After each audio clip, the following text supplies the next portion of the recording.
डिडोली गांव जो है, ये 8 गांव की न्याय पंचायत लगती है, लेकिन इसमें कोई बैंक की सुविधा नहीं है।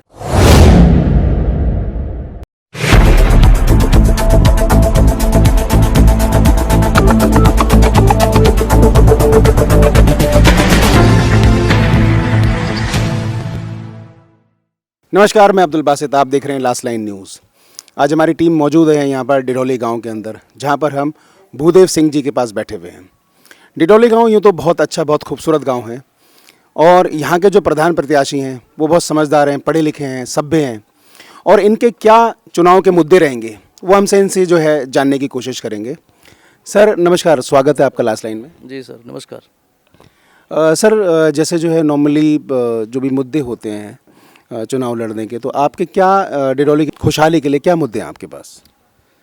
मेरे पास सर ये मुद्दे हैं कि हमारे गांव में, यहाँ के आसपास के क्षेत्र को देखते हुए, यहाँ पे कोई सवारी का प्रबंध नहीं है और यहाँ पे गांव के अंदर डिडोली गांव जो है, ये 8 गांव की न्याय पंचायत लगती है, लेकिन इसमें कोई बैंक की सुविधा नहीं है। हमारे छोटे बच्चे जो हैं वो बैंक के लिए जो है दूसरे शहरों में जाके जो है पैसे के लिए जाते हैं, क्योंकि आजकल जो है ज़माना जो है सब डिजिटल हो चुका है, तो उसके लिए बड़ी प्रॉब्लम हो रही है। कोई संचार व्यवस्था भी ऐसी, मतलब जो अब चलो खैर मोबाइल्स वगैरह आ गए हैं, लेकिन फिर भी जो है बहुत ज़्यादा परेशानी होती है।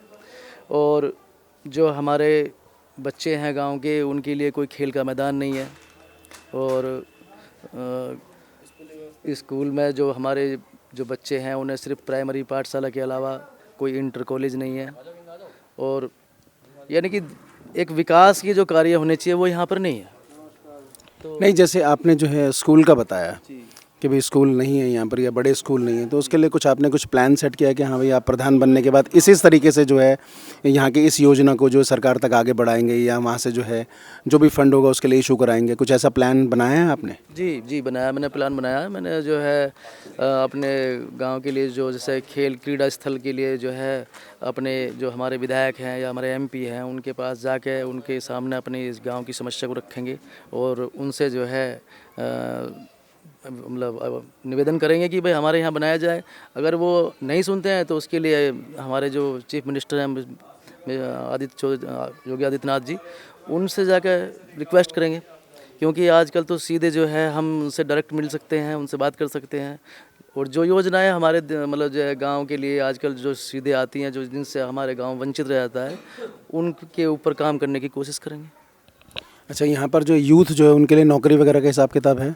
जी नहीं, यहाँ पे कोई भी किसी यूथ के लिए कोई कुछ भी नहीं है।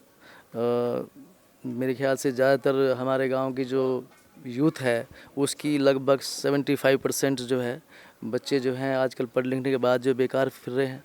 तो जैसे कि जवाहर योजना है, उसके आधार पे जो आजकल जो नौकरियां वगैरह मिलती हैं या प्रशिक्षण मिलता है, उसके लिए जागरूक करना और अपने जो भी जनप्रतिनिधि हैं उनसे बोलकर उनके लिए कोई उद्योग धंधा कोई अगर यहाँ आसपास लगे उसका जो है उसके लिए जो है रिक्वेस्ट करके जो है जिससे कि उन्हें रोज़गार के साधन उपलब्ध हों, उस पर काम करना है। अभी जैसे जो है योगी आदित्यनाथ ने जो है अपने 4 साल को सेलिब्रेट करा अपने कार्यकाल को, और उसके साथ साथ उन्होंने ये भी कहा कि भाई उन्होंने जो है 1 करोड़ शायद 38 लाख के करीब जो है नौकरियां दी। तो इस गांव से भी कुछ लोग चुने गए जिन्हें जो है योगी आदित्यनाथ की तरफ से नौकरी मिली? जी नहीं, ऐसा कुछ भी नहीं हुआ है और जो भी मतलब ये योजनाएं या नौकरियां मिलती हैं वो उससे, क्योंकि हमारे गांव के प्रधान को इतना जागरूक ही नहीं है कि वो कभी इस बारे में सोचे। तो मेरा मानना है कि इसीलिए प्रधान पद पे बैठे हुए व्यक्ति को एक पढ़ा लिखा और एक जो है राजनीति का जैसे ज्ञान भी हो, जो अपने गांव के जो लोग हैं उनके काम कराने के लिए जो है ऊपर जाके अपने अधिकारियों से, अपने नेताओं से बात कर सके, ऐसा आदमी को होना चाहिए। अच्छा, एक इसके अंदर मैं प्रश्न जो है ऐड कर देता हूँ कि अभी तक यहाँ पर जो है शिक्षा जो है योग्यता वगैरह के बारे में जो है सरकार ने ऐसा कदम नहीं उठाया कि भाई जो प्रधान प्रत्याशी हों या जिला पंचायत प्रत्याशी हों वो पढ़ा लिखा होना, ऐसा कंपल्शन जो है वो ना होना आपके हिसाब से गलत है या सही है? नहीं, ये बिल्कुल गलत है, क्योंकि किसी भी प्रत्याशी को पढ़ा लिखा होना बेहद ज़रूरी है। क्योंकि अगर उसके ज्ञान मतलब वो पढ़ा लिखा नहीं है तो उसको क्या पता कि क्या हमारी सरकार जो है योजनाएं चला रही है।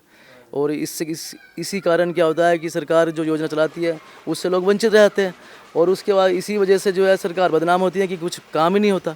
अगर आदमी पढ़ा लिखा हो, उसको जानकारी हो, तो वो जो है इन योजनाओं को लाएगा तो गांव का विकास होगा, गांव का विकास होगा तो प्रदेश का विकास होगा। तो ये सारी चीज़ें जो हैं बहुत ज़्यादा जो है नहीं हो पा रही हैं। तो मेरा मानना है कि जो भी प्रत्याशी है उसे कम से कम इंटर तो पढ़ा लिखा ज़रूर होना चाहिए। और ये अगर मेरी आवाज़ योगी आदित्यनाथ जी या हमारी भारत सरकार तक जाएगी तो मैं चाहता हूँ कि कम से कम इस पे एक विधेयक पास करना चाहिए कि कोई भी प्रत्याशी जो है बिना पढ़ा लिखा नहीं होना चाहिए, क्योंकि आजकल प्रधानी पद को लोगों ने स्टेटस का जो है सिंबल बना दिया है। वो लोग सिर्फ जो है प्रधान नाम लिखाना चाहते हैं, और लेकिन पब्लिक के लिए कोई काम करना नहीं चाहते। वो सिर्फ अपना पेट भरते हैं और ना किसी गांव के विकास के लिए कोई काम करते हैं, ना कि बच्चों की शिक्षा के लिए बात करते हैं। उनका काम होता है सिर्फ प्रधान पद बनने के बाद में अपनी दबंगियत दिखाना और कुछ नहीं करना बस।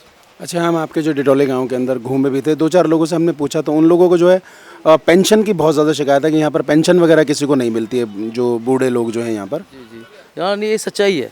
हमारे यहाँ लगभग 20 साल से जो है ऐसा कुछ मतलब ऐसे लोग प्रधान बने हैं जिन्होंने इस बारे में कुछ सोचा ही नहीं है। और जो हमारे गरीब तबके के लोग हैं उनको तो बिल्कुल जो है बिल्कुल उपेक्षित कर दिया गया है।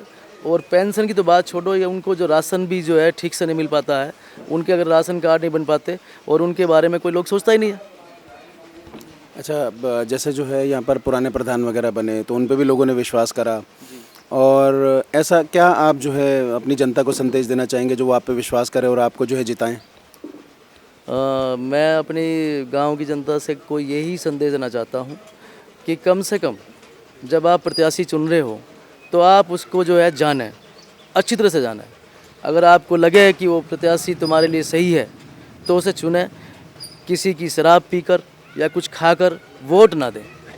वोट एक अच्छे व्यक्ति को देना चाहिए, पढ़े लिखे व्यक्ति को देना चाहिए, और ऐसे व्यक्ति को देना चाहिए कि जो कम से कम जिसको नॉलेज हो कि प्रधान पद की क्या गरिमा होती है।